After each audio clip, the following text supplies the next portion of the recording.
Jangan lupa subscribe YouTube channel Metro TV News dan jangan lupa nyalakan notifikasinya.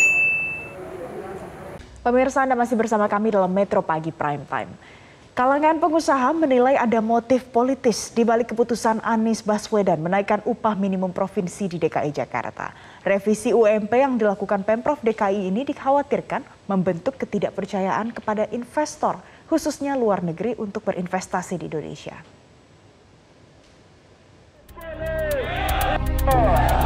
Polemik keputusan Gubernur DKI Jakarta Anies Baswedan merevisi penetapan upah minimum provinsi atau UMP DKI Jakarta tahun 2022 belum berakhir. Keputusan Gubernur yang didukung oleh kalangan buruh ini ditolak mentah-mentah oleh kalangan pengusaha. Bahkan terancam digugat di Pengadilan Tata Usaha Negara. Ketua Asosiasi Pengusaha Indonesia atau APindo Haryadi Sukamdhani bahkan menuding Anies Baswedan memiliki motif politis dalam revisi penetapan UMP ini. Sementara itu, pakar hukum Universitas Indonesia Ike Farida menyebut polemik kenaikan UMP ini lagi-lagi memperlihatkan tidak kompaknya pemerintah pusat dan daerah dalam menentukan aturan, terutama yang terkait dengan Undang-Undang Cipta Kerja. Polemik ini dapat menciptakan ketidakpastian hukum yang berdampak negatif pada dunia usaha. Padahal saat ini implementasi dari Undang-Undang Cipta Kerja dan aturan turunannya tengah menjadi sorotan investor global dan menjadi pertimbangan dalam berinvestasi di Indonesia. Ada yang mengajukan sebagian ketun, sebagian tidak lagi diajukan ketun gitu. Itu investor, khususnya investor asing, itu sudah akan semakin khawatir dengan kondisi di Indonesia. Ini bagaimana kepastian hukumnya ya? Jadi saya harus mengikuti yang mana gitu. Sekarang pun masih banyak yang khawatir kan. Merespon polemik ini, Kementerian Tenaga Kerja mengaku akan memediasi pihak-pihak yang berselisih di DKI Jakarta. Kemenaker juga menyebut telah berkoordinasi dengan Kemendagri dalam rangka pembinaan dan pengawasan kebijakan. Tim Liputan Metro TV. Sementara itu, masa buruh mengacak-acak ruangan kerja Gubernur Banten setelah berhasil memaksa masuk untuk menyampaikan kekecewaannya atas keputusan Gubernur Banten Wahidin Halim yang menaikkan UMK hanya 1%. Masa buruh di Provinsi Banten merangsek masuk ke kantor Gubernur Banten untuk menuntut Gubernur Banten merevisi kenaikan UMP yang sudah ditetapkan sebelumnya. Bahkan, para buruh berhasil masuk ke ruang kerja Gubernur Banten Wahidin Halim di kawasan pusat pemerintahan Provinsi Banten pada Rabu sore. Para buruh ini mengacak-acak ruang kerja gubernur dan tidak hanya itu, mereka juga merusak sejumlah properti lain yang ada di ruangan. Aksi dilakukan sebagai bentuk kekecewaan para buruh di Banten karena Gubernur Banten hanya menaikkan UMK 1%. Para buruh menuntut Gubernur Banten merevisi keputusan tentang kenaikan upah minimum kabupaten kota yang berlaku untuk 2022 mendatang. Pesta pelus. Jangan anarkis. Jangan ngerusak, kuy. Pemirsa, lalu apakah revisi UMP yang dilakukan Pemprov DKI Jakarta menjadi pemicu gerakan buruh di daerah untuk menuntut revisi UMP yang sudah ditetapkan? Dan apakah ini menjadi presiden buruk terutama bagi investor asing yang akan berinvestasi di dalam negeri? Kita akan bahas selanjutnya bersama dengan Wakil Ketua Umum Kadin Indonesia Bidang Ketenagakerjaan Adi Mahfudz Waji. Ya, selamat pagi Pak Adi. Ya, selamat pagi dan salam sehat untuk kita semuanya, Mbak Valen, Mas Martin. Iya, salam sehat juga Pak Adi. Pak Adi, sikap Kadin Pak terkait dengan revisi UMP yang dilakukan pemerintah Provinsi DKI Jakarta ini Pak? Ya, tentu sikap Kadin dalam hal ini juga di posisi perlu kita ketahui bersama bahwa UMP ini kan juga berdasarkan aturan yang berdasarkan PP 36 2021 tentang pengupahan itu. Tentu kami, Kadin Indonesia, itu adalah mewanti-wanti untuk kiranya taat kepada regulasi yang ada. Itu saya kira clear. Itu yang paling penting. Nah, dalam hal ini Kadin tentu selalu berkoordinasi kepada Mendagri tentu dalam hal ini sebagai tata kelola provinsi dan seterusnya, dan juga ke Kemenaker dalam hal ini. Dan untuk selanjutnya juga kita senantiasa juga berunding kepada rekan-rekan kita, serikat pekerja maupun buruh, karena apa yang dilakukan Pak Anies itu tentu tidak berdasarkan kesepakatan, tidak semuanya SP maupun SP untuk diajak musyawarah. Begitu juga Pak Anies sudah menetapkan yang memang itu memang berdasarkan kesepakatan. karena hanya satu-satunya regulasi di Indonesia penetapannya harus berdasarkan tripartit itu adalah fungsi ketenagakerjaan. Itu yang perlu kita ketahui bersama. Untuk selanjutnya bahwa kita juga berkoordinasi dengan asosiasi maupun perusahaan yang lain. Tentu dalam hal ini tadi yang sudah disampaikan oleh Apindo, kami senantiasa untuk penguatan hal tersebut. Nah, Kadin DKI juga sudah berkoordinasi juga, termasuk juga Apindo DKI juga sudah berkoordinasi dengan Pak Gubernur. Namun kiranya juga Pak Gubernur sepertinya juga tetap untuk memaksakan penerapan hal tersebut. Nah, yang kita sesalkan kan sebetulnya ya. Bahkan ada rencana dari kalangan pengusaha, ini rencananya akan menggugat Gubernur DKI Jakarta terkait dengan kenaikan UMP. Bagaimana tanggapan Anda, Pak?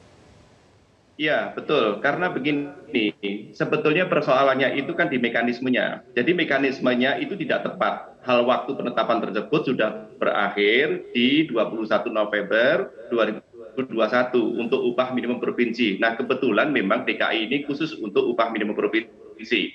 Jadi tidak ada upah minimum kabupaten maupun kota yang berakhir penetapannya di November bulan lalu. Nah, yang kedua yang kami khawatirkan itu adalah implikasinya terhadap provinsi ataupun daerah yang lain. Nah, kita ini kan berpikir Indonesia, tidak hanya berpikir sebatas DKI Jakarta saja. Nah, itulah yang kami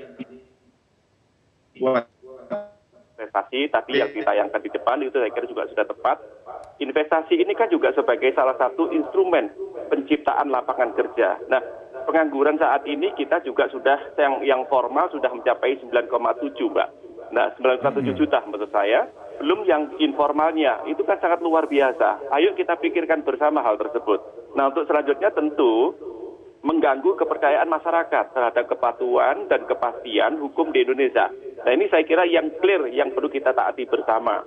Nah, untuk selanjutnya bahwa kita sama-sama paham batas penetapan upah minimum provinsi DKI dan Indonesia itu sudah berakhir di tanggal 21 November yang lalu. Itu pun juga termaktub di pasal 29 ayat 1 di PP 36 tentang pengupahan itu sendiri. Begitu Mbak Valen.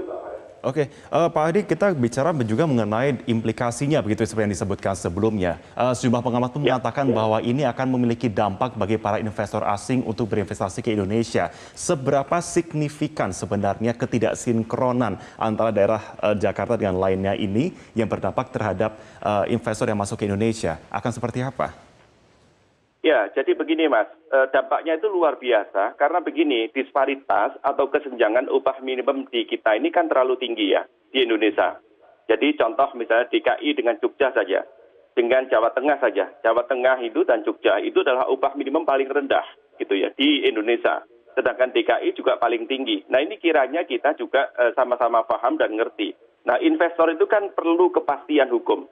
Jadi jangan dibuat berubah-ubah, apalagi Pak Anies juga menetapkan dalam hal ini adalah istilah kami jilid kedua. Tidak tahu apakah ada jilid ketiga dan seterusnya, lah kita tidak paham hal tersebut. Nah, berubah-ubahnya seperti itulah yang membuat kami tidak mampu memproyeksikan ke depan di tahun 2022. Nah, itu yang sebetulnya itu yang paling penting. Nah, yang kami sikapi sebetulnya mekanismenya. Masalah kenaikannya kan sudah ditetapkan juga di regulasi berdasarkan pertumbuhan ekonomi atau inflasi itu sendiri. Nah, mekanisme itulah yang kami sikapi. Nah, itu saya kira juga sangat berdampak. Saya kira juga dunia internasional juga sangat menyorotinya. Nah, apalagi DKI ini sebagai parameter nasional kita. Begitu, Mbak, Mas. Pak Adi, kemudian setelah ini terjadi sudah ada revisi yang dilakukan. Bagaimana untuk mencegah nantinya ini bisa menjadi salah satu presiden yang cukup negatif ke depannya dalam proses penentuan UMP selanjutnya, Pak? Ya, saya kira ginilah, Pak Anies saya kira tidak perlu memaksakan diri dalam hal ini. Kita kembali lagi yang sudah ditetapkan bersama.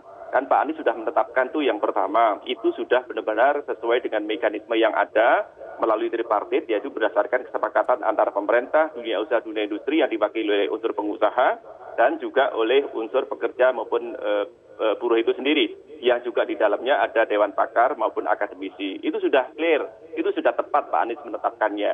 Nah, ujuk-ujuk ada Pak Anies menetapkan jilid kedua ini, walaupun pergubnya sampai dengan saat ini memang belum kita rilis. Tetapi itu kan sudah membuat suatu gaduh, membuat suatu kebingungan di lingkungan usaha kami. Betul. Nah, dengan begitu jadi perspektif ke depannya jadi tidak pasti. Nah, kami tentu menyikapinya, kami akan taat kepada apa yang sudah ditetapkan pertama kali oleh Pak Anies, karena itu sudah melalui mekanisme dan sesuai dengan regulasi yang ada. Itu, oke. Kalau kita bicara mengenai kekhawatiran, Pak, apakah ada kekhawatiran bahwa ini juga bisa ditarik kembali? Kan sebenarnya kita bahas sebelumnya juga tadi bahwa ini sebenarnya revisi itu muncul setelah tenggat waktu, begitu. Artinya bisa kemudian ditarik lagi berarti dengan melihat iklim seperti saat ini. Ya, saya kira bisa, Mas, karena kan gubernur punya diskresi.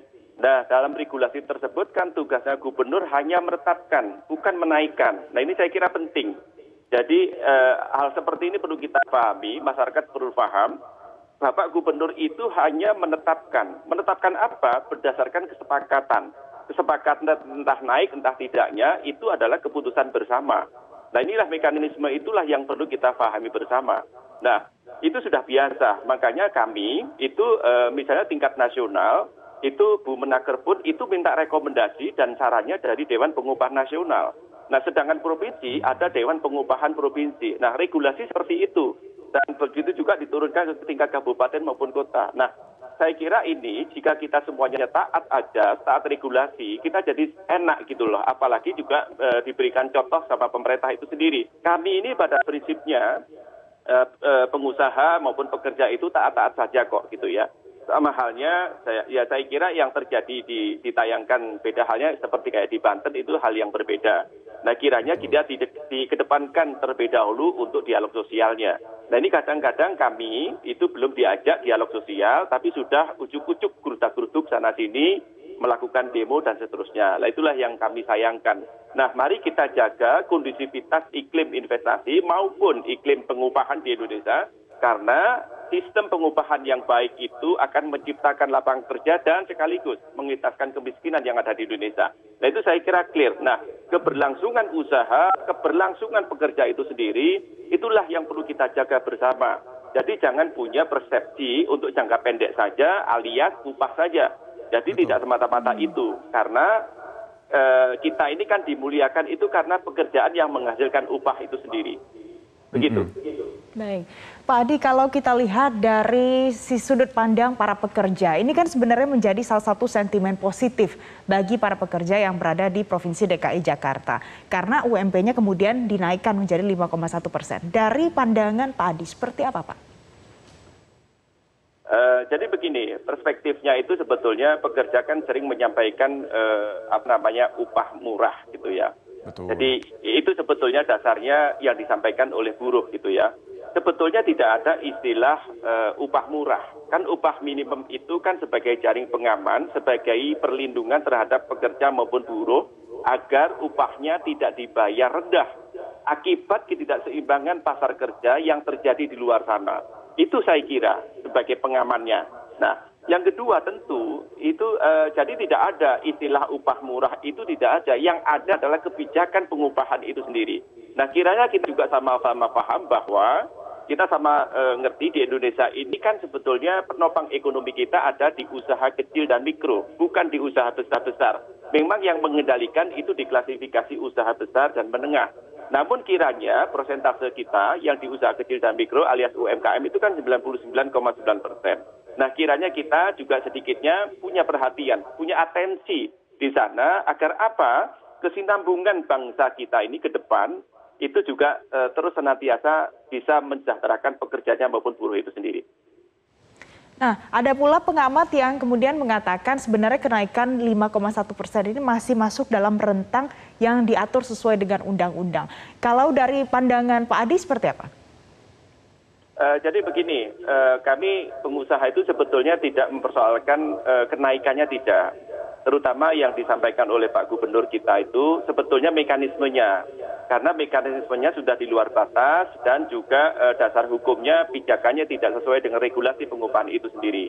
Jadi sebetulnya kalau kita paham dan mengerti sedikit tentang masalah ini, itu saya kira juga akan kenaikan yang ada di DKI ini kan sebetulnya kalau kita paham statistiknya itu kenaikan dari 2015 sampai 2021 saja kurang lebih 5-6 tahun ini sudah 63%, Mbak. Artinya kan tinggi banget kenaikannya itu. Nah, sebetulnya untuk menjaga stabilitas itulah sebetulnya di dunia usaha itu mencermatinya. Oke, kalau misalkan kita bicara mengenai dari sudut pengusaha sendiri, Pak Adi, dengan adanya mekanisme saat ini yang sudah terlanjur terjadi dan juga dampak dalam segi upah begitu ya, apakah ini akan berdampak secara langsung kepada pengusaha sendiri?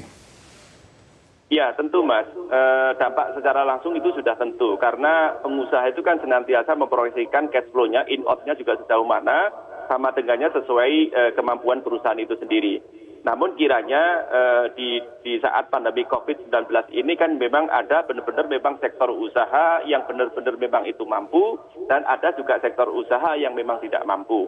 Saya kira pemerintah juga sudah sangat bijaksana dalam hal ini ada pengecualian yang tidak mampu asalkan juga berdasarkan kesepakatan antara bipartit yaitu pengusaha dan pekerja itu sendiri dan juga dilaporkan cash flow-nya berturut-turut selama 2 tahun memang dibuktikan rugi, itu pun boleh.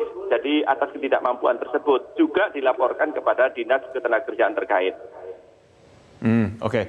Apa yang menjadi saran bagi seluruh pihak terutama dari Kadin melihat saat ini ada ketidaksinkronan antara pemerintah DKI Jakarta dengan pusat dan juga kepada pemerintah daerah lainnya agar tidak ada dampak sporadis seperti yang kita saksikan sebelumnya?